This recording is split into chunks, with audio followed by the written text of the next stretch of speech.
To remind us, we have 3 separate buckets of types of data. There are obviously lots more, but to simplify the complex world of data, we've pulled them together into 3 buckets. The first one being demographic, the second one being psychographic, and the third one being behavioral. So from a demographic point of view, we need to look at how to acquire, how to collect. So collecting data. Once we understand how to collect data, we look at how to process the data and then how to engage with your customers differently because you have collected, processed, and now you can engage with customers. So the primary reason organizations will collect customer data, demographic data, is to convert an unknown customer to a known customer.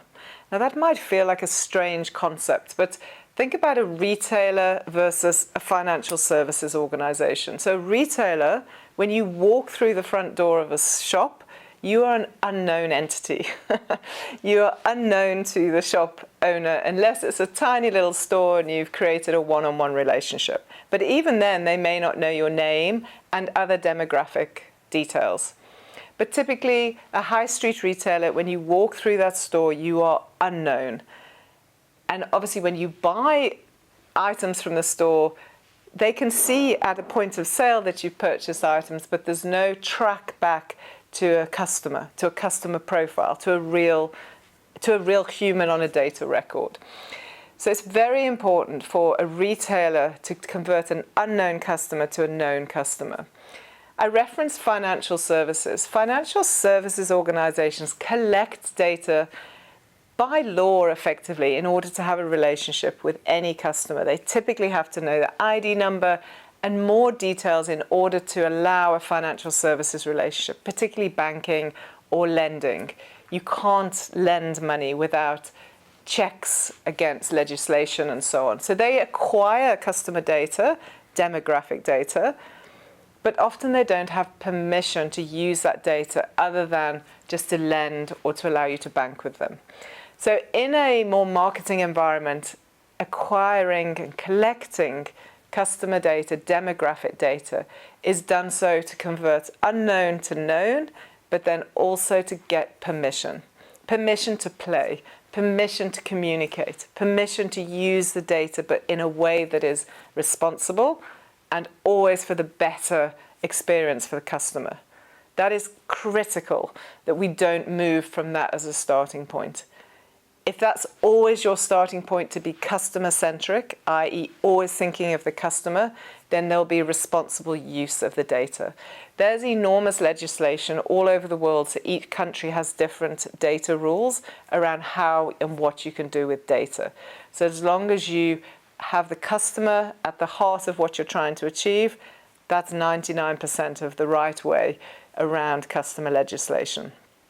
So collecting customer information, convert unknown to known, and do so with permission.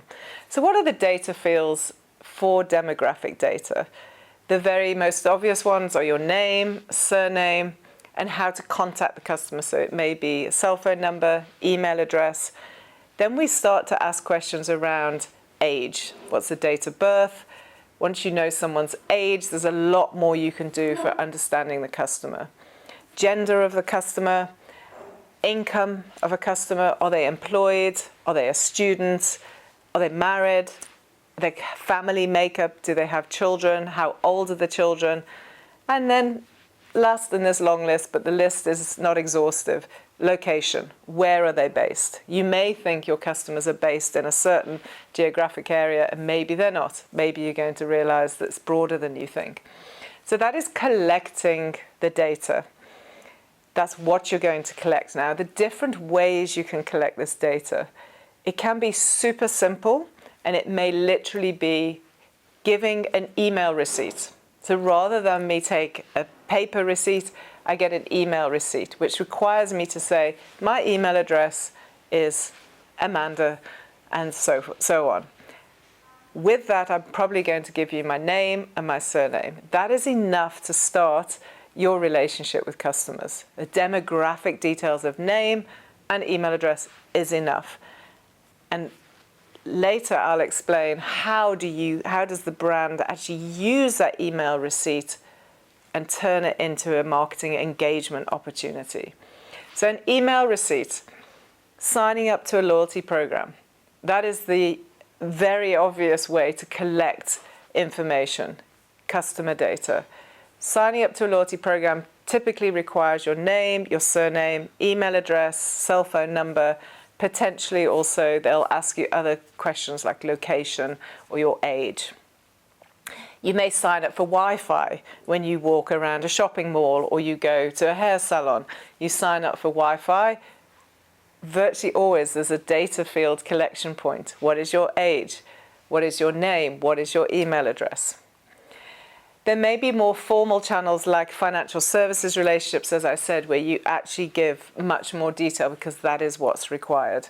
So it could be signing up for a newsletter, signing up to a loyalty program, having an e-receipt instead of a printed out receipt, signing up for Wi-Fi, financial services relationship, or maybe registering online through an app or web for an e-commerce relationship. You want to buy from them online.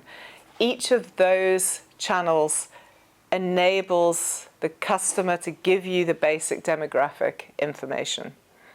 Once that is collected, it will be processed in a simple database. Now, for those smaller organizations, that isn't something to be afraid of. It can literally be collected into an Excel or CSV file, and you can use it from there. Larger organizations will start to take that data into a more sophisticated CRM system. Online retailers, for interest's sake, will potentially have that built into the e-commerce engine as well. So it doesn't have to be incredibly intimidating. It can start with an Excel spreadsheet through to a big corporate CRM enterprise solution. And that is the process you go through to collect customer data, convert unknown to known, permission-based acquisition, decide on which fields you want to collect, name, age, email address, and so on, and decide which channels you're going to collect it through, and then you collect and place into a database, Excel through to CRM. This is all explained in the data training document. We start with how to collect customer data, we move in how to process customer data, and then how you use the data to engage with your customers.